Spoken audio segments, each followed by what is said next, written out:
You had been lying in bed when your eyes suddenly shot open and you rolled over, almost throwing yourself off the end of the bed. You couldn't be sure what it was at first, but it sounded like someone had just screamed in your head. No, it wasn't a scream. It sounded almost like the roar of hyperjets of a ship taking off. Was that what it was? You tried to search through your memory to replay the sound, but you couldn't trace it now. Had it been part of a dream? A nightmare? Had you really heard anything? Sadie. You hear her voice in your head, and at first you couldn't be sure if it was coming from Kylo or if it was a manifestation of the Force inside of you. You closed your eyes and tried to feel her pain, her anguish, something, but you suddenly found that you couldn't. Instead, there was just a tingling sensation of numbness where you thought her name. Over the past few days, you had tried to reach out to her with your mind. She may not have had enough force ability to actually respond to you, but you had hoped that she could hear you as you tried to comfort her nonetheless.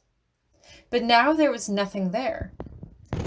You closed your eyes and tried to throw the rope, but it was like throwing it into a big gaping chasm in your mind.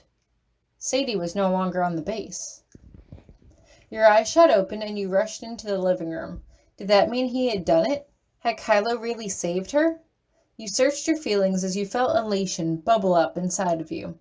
If you couldn't feel her anymore, it meant that she wasn't on base, which could only mean that Kylo had saved her. You feel a happy grin take over your features. You do a little dance around the kitchen, skipping happily around in your bare feet. You would have to confirm it with Kylo when he got back, of course, whenever that was, but she was gone. You were sure of it. She was finally free from Hux once and for all.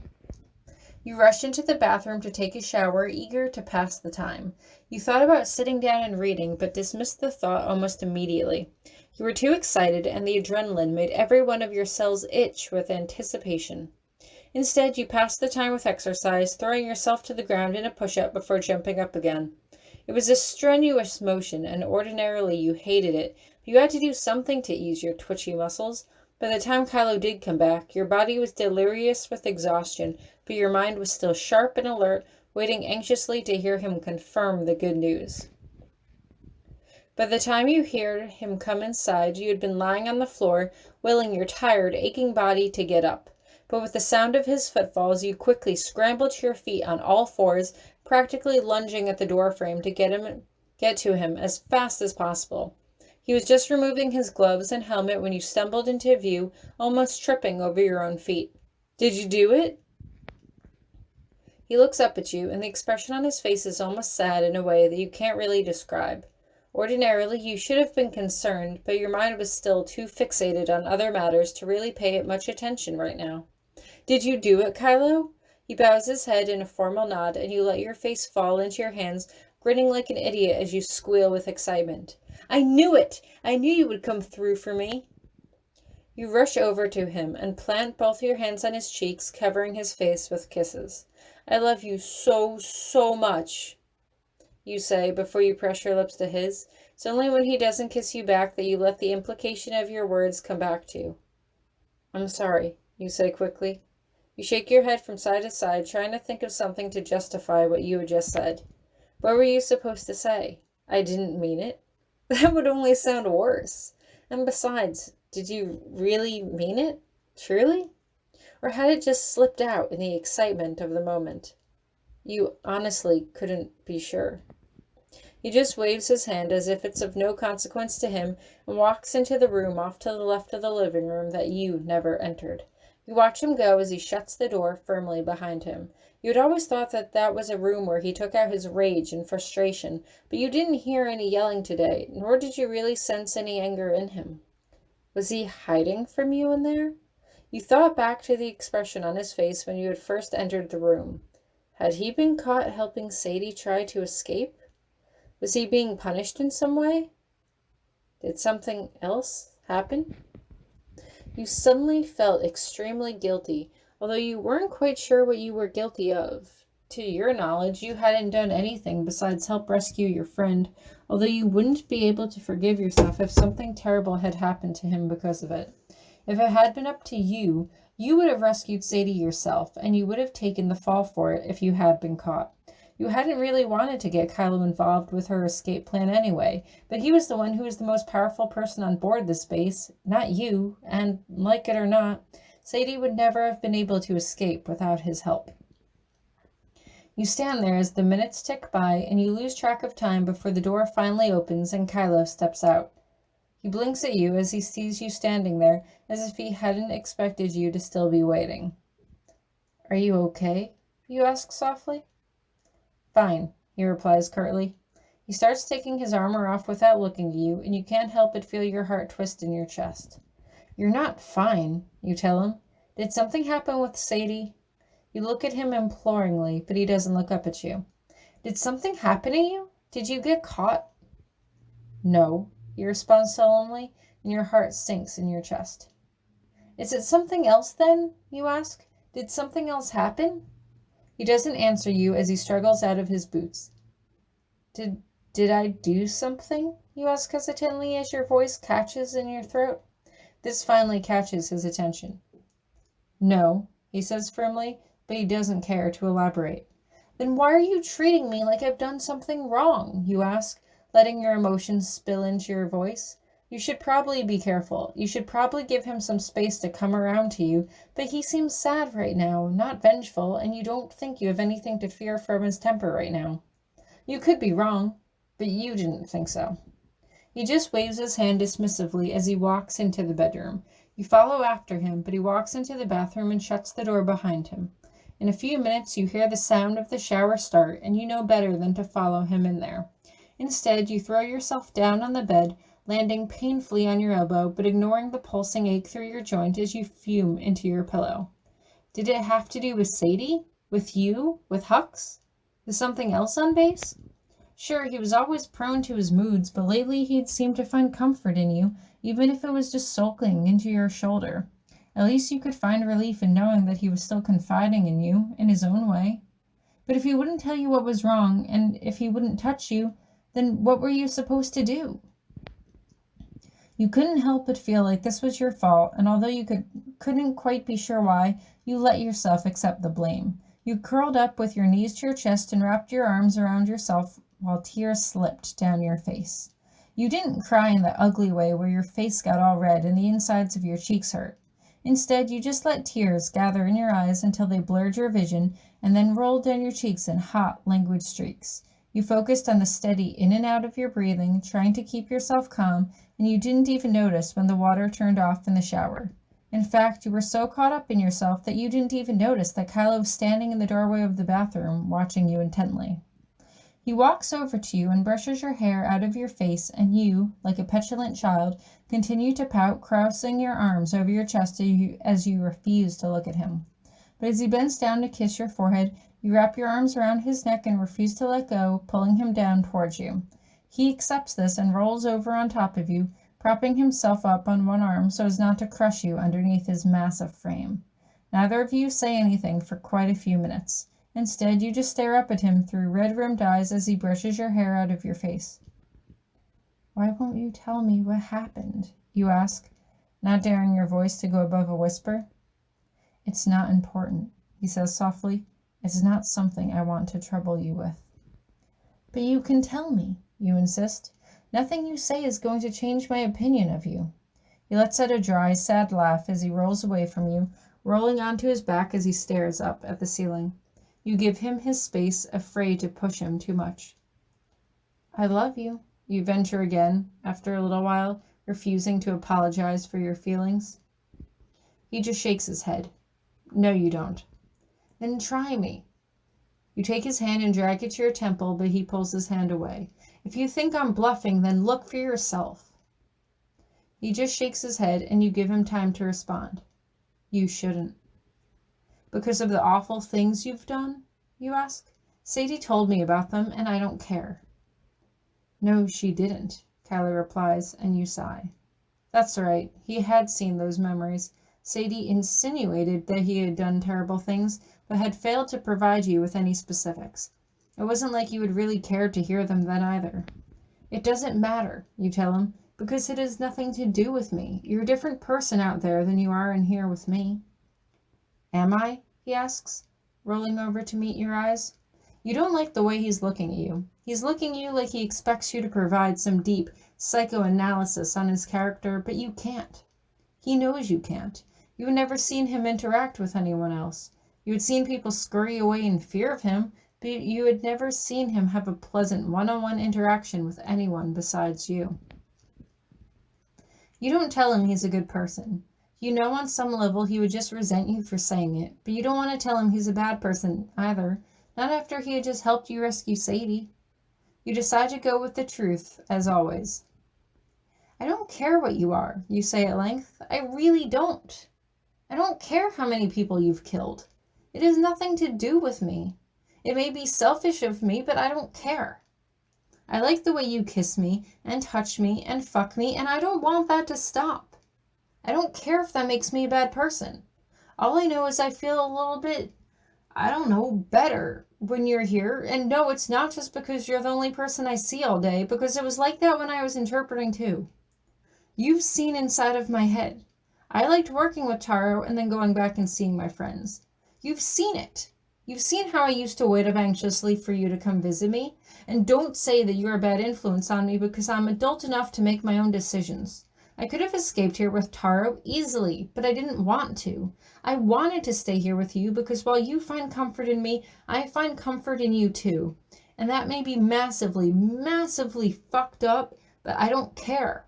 I'm not going to apologize for it, and I'm not going to apologize for how I feel about you. I'm not asking you to love me back. I'm not asking you to change. I'm not even asking you to stop killing people. I'm just asking you to... You bite your lip. Shit, where was I going with this? But it didn't matter, because at that moment, Kylo Ren grabbed you and pulled you on top of him, pressing your lips to his. You closed your eyes and relaxed into him as his arms closed over your body, pressing you tightly into him as he attacked your lips with fervent, hungry kisses. You decided that this was good, this was okay, this was what you wanted, and mentally gave yourself the slightest pat on the back for again having the power to strike one of his nerves by saying exactly what he wanted to hear. Except, this time, it wasn't all bullshit. You couldn't feel bad about Kylo killing someone that you had never met before, and that may have made you a bad person, or maybe just an emotionally detached person, but that hardly mattered to you. You had been through enough, and you weren't going to bother tormenting yourself with the morality of wanting what you wanted. I'm not going to change, he says as he pulls away slightly, and you can read between his words. He's not going to change. He's not going to stop killing people. He's not going to stop doing unspeakable, terrible things. This was his warning to you. He was not going to stop. Unfortunately for you, it was far too late for such warnings. You were already in far too deep to back out now. Luckily, you didn't care, nor had you ever truly cared about such things. As long as you're decent to me, my feelings for you won't change either, you tell him. He seems to accept this, and his fingers tangle through your hair as he pulls your lips down to meet his again. He kisses you slowly, but passionately, and you could feel yourself becoming as desperate for him as you had been the day he'd first kissed you back in your room. You suppose that your connection had always been inevitable. He had been attracted to you by curiosity, and it was that same curiosity that pulled you back towards him. But maybe it wasn't all hormones and emotions. You felt connected to him. You had ever since you had broken the mental barrier yourself in order to reach out to him when you were trapped in that meeting room with Latson. You weren't sure if that was the first time you had established your link to him, or if it had been steadily building over time, but either way, you had felt subtly connected to him since that day, and you doubted if you could break that tie by pure strength of will alone.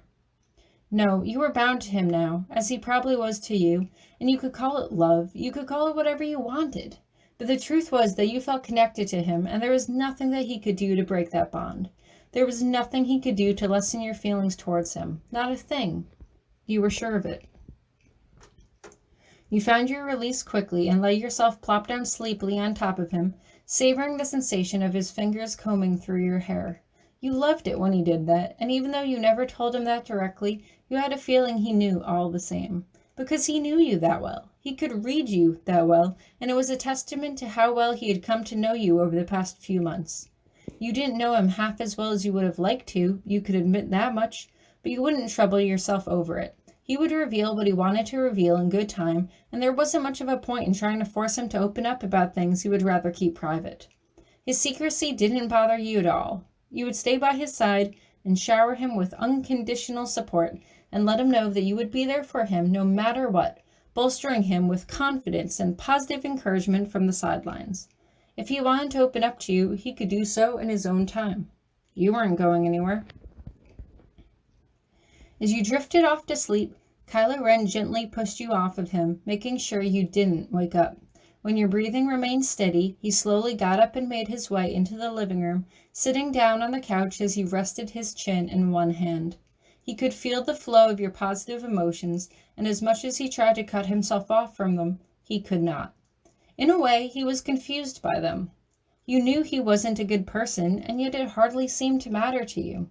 He couldn't make sense of it, but what confused him even more at the moment was Supreme Leader Snoke. Hux had taken it upon himself to run to the Supreme Leader and tell him all about Ren's ridiculous crush on a slave girl that he was secretly harboring. It had been a bit more complicated than that, but Snoke could always be counted on for knowing the implicit threads of a situation without being told the full details. When Ren was called before the Supreme Leader, he was sure that Snoke would tell him to kill you once and for all to dissuade any affection that would ultimately lead to weakness. But instead, Snoke had surprised him. Snoke had studied Ren for a long time and saw through him enough to see your own unwavering devotion to Ren. For some reason, it hadn't confused Snoke. Instead, it seemed to please him, and he encouraged Ren to encourage your silly infatuation with him, all the while knowing that it would bolster Ren's affections as well. In fact, he was counting on it. While Ren himself remained confused, but secretly relieved that he was allowed to go on caring for you without having to lie to the Supreme Leader, Snoke saw the bigger picture. Ben Solo had so much of his grandfather in him. His grandfather, Anakin Skywalker, had also loved a girl, and, when reciprocated, it was that love that had ultimately become selfish and twisted and led Anakin to the dark side when he feared losing her. Unbeknownst to both you and Ren, it had been Snoke who had ordered Hux to lock you away in order to determine Ren's true feelings, and he had been pleased to see the spark of fear when he thought you could have died, the flash of anger when he feared Hux's manipulations had turned you against him, and the burn of hatred directed towards Hux for putting you in that position to begin with.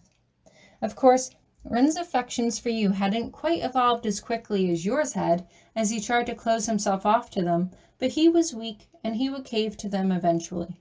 Snoke was counting on it. He knew he could exploit that fear, as Ren was as easily manipulated as anyone, and that fear would only push him to embrace the dark side.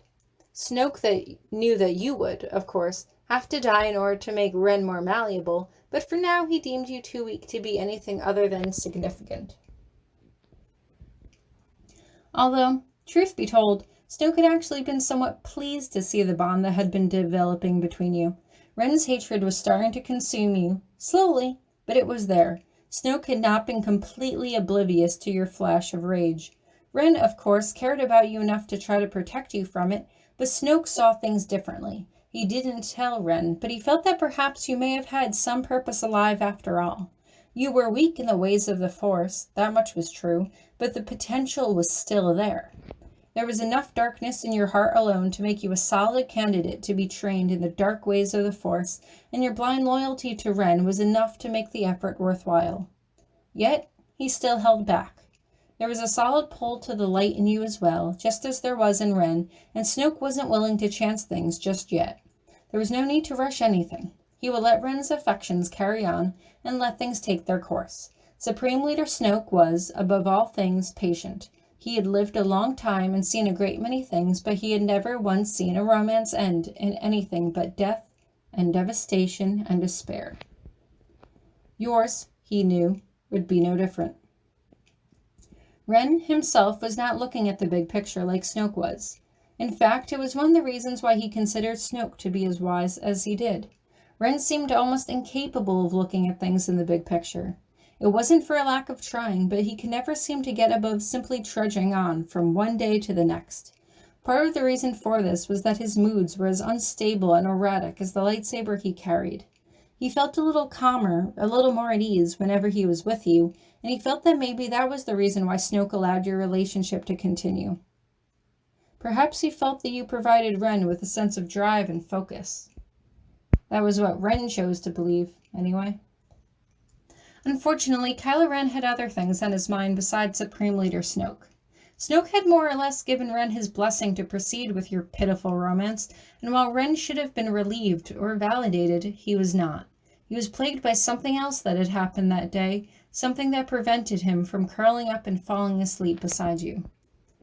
He closed his eyes and let the memory come back to him.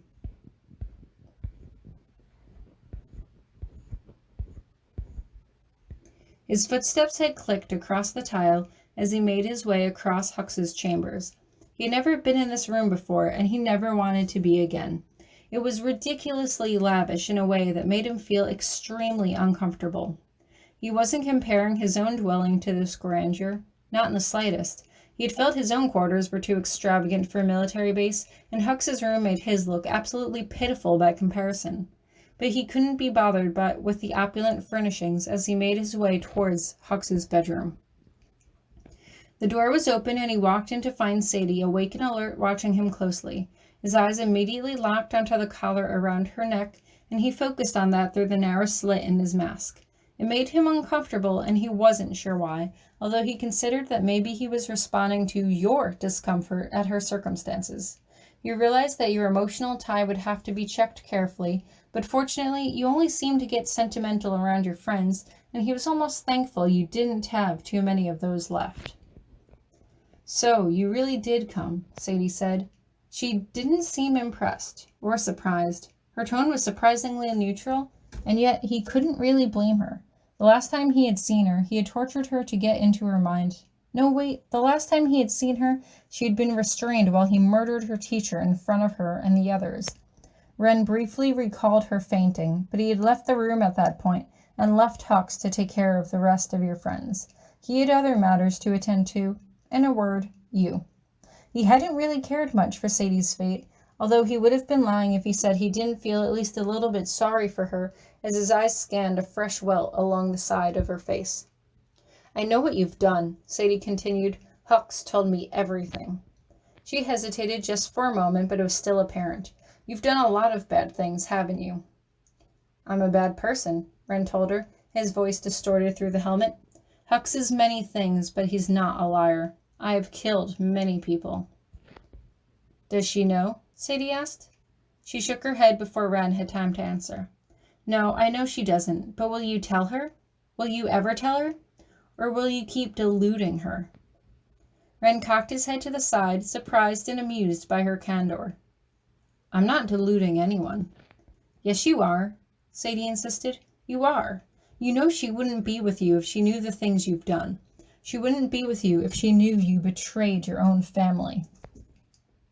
Ren didn't respond to that. Part of him knew it was true, or feared it was true, at any rate. You could profess that your emotions for him wouldn't change all you wanted, but that was easy to say when you could hide behind generalizations. He had killed people. He had done bad things. But without seeing the literal blood on his hands, it would never feel real to you. You would never understand, and Ren wanted to keep it that way. The less you knew, the better. "Hux told me that you two are bonded through the Force," Sadie continued. "I tried to warn her, but I don't think she understands. You understand, though, don't you? If you stay with her, you're going to consume her. You're going to make her as dark and bitter and angry as you are. Don't you know that? Don't you care?" Ren did know that. He did care. He had seen the negative emotions fueling you, but he was determined to protect you from it. But that was not something that Hux needed to know, or Sadie, for that matter. It wasn't even something he felt compelled to admit to Snoke. He couldn't be sure if protecting you was a sign of strength or of weakness, especially when he couldn't be sure whether he was trying to protect you from his own anger or from yours. Either way, he was determined to do his best to protect and care for you, even if he wasn't entirely sure what that meant or what that entailed. "You should have more faith in her," Ren told her. Don't you believe she is strong enough to resist the pull to the dark side? Sadie bit her lip and seemed to consider his words. Why would you want her to resist the pull to the dark side? Unless you really did care about her. Hearing someone else, someone that he hardly knew, say it was more than Ren could handle. In an attempt to regain his intimidation, he pulled his lightsaber into his hand and watched its glowing red reflection in her nervous eyes. Are you threatening me? Sadie asked. She didn't sound as scared as she looked. Instead, she sounded almost tired. She had gone through just as much as you did and was tired of the everyday struggle of her circumstances. If you're going to kill me, you can at least take your mask off and let me see your face. Ren didn't move. Sadie looked him up and down before finally settling her gaze on the slit in his mask. Coward! She spit the word the same way you had when he had choked you, and that was something that still weighed heavily on his conscience. The memory came roaring back into his mind, and in a burst of frustration, he tore his helmet off of his head, letting it clatter to the floor as he stared her down. Sadie's eyes widened at first, as if she was surprised, but she quickly regained control of herself as she stared him down, unflinching. Handsome, she said at length, but still evil. I can see how you hide it, though. She studied his face. What'd you do? Look at her with those dark, brooding eyes and pout at her and act all sad until she goes running into your arms? Is that what you do? Ren let out a shuddering breath, his anger steadily building, but Sadie appeared to take no notice of it. And, of course, that's just a guise you put on to fool her, trying to act all sad and innocent, trying to hide what you really are, a monster. You're right, he snapped, gesturing aggressively with his blade. You're right. I am a dark, twisted, loathsome person. She has no idea what I am, and she's never going to know. He holds the blade out in front of him. She's never going to know how I killed you, how I disposed of your body in a trash heap somewhere. No one will know, and no one will care. All I have to do is tell her that I helped you escape, and she is so blinded by her feelings for me that she'll believe whatever I tell her. She'll think I'm a hero, and she'll never know that I murdered her sister in cold blood. Can you live with that? Sadie asked.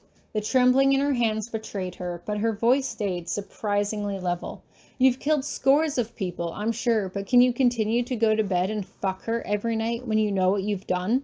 Can you really touch her with my blood on your hands? Are you really that evil? He hadn't answered her. He didn't need to answer her. Instead, he let a low growl escape his throat as he grabbed the lightsaber in both hands and swung towards her. He saw the red light reflected in her eyes for a final time as she flinched and looked away. Kylo Ren sighed and rubbed at his temple. She was just a pitiful girl. Nothing she said had any real consequence anyway. Supreme Leader Snoke had ordered him to keep on caring for you, and he was more than happy to obey orders. Slowly, he got to his feet and made his way back into the bedroom. You were lying on your stomach, arm out towards his side of the bed as if reaching for him. He smiled in spite of himself and slipped underneath your arm, resting himself on his side. He smoothed down your hair with one hand and kissed your forehead, lingering there for a moment as he savored the warmth of your skin beneath his lips. Kylo, you murmured in your sleep, moving closer to him. I'm here, he whispered softly, tucking your hair behind your ear. Good. You puffed out a large exhale as you fell back to sleep, one of your arms wrapped firmly around him as if to prevent him from leaving again. Your face relaxed into a gentle smile, as if you were pacified by simply being near him.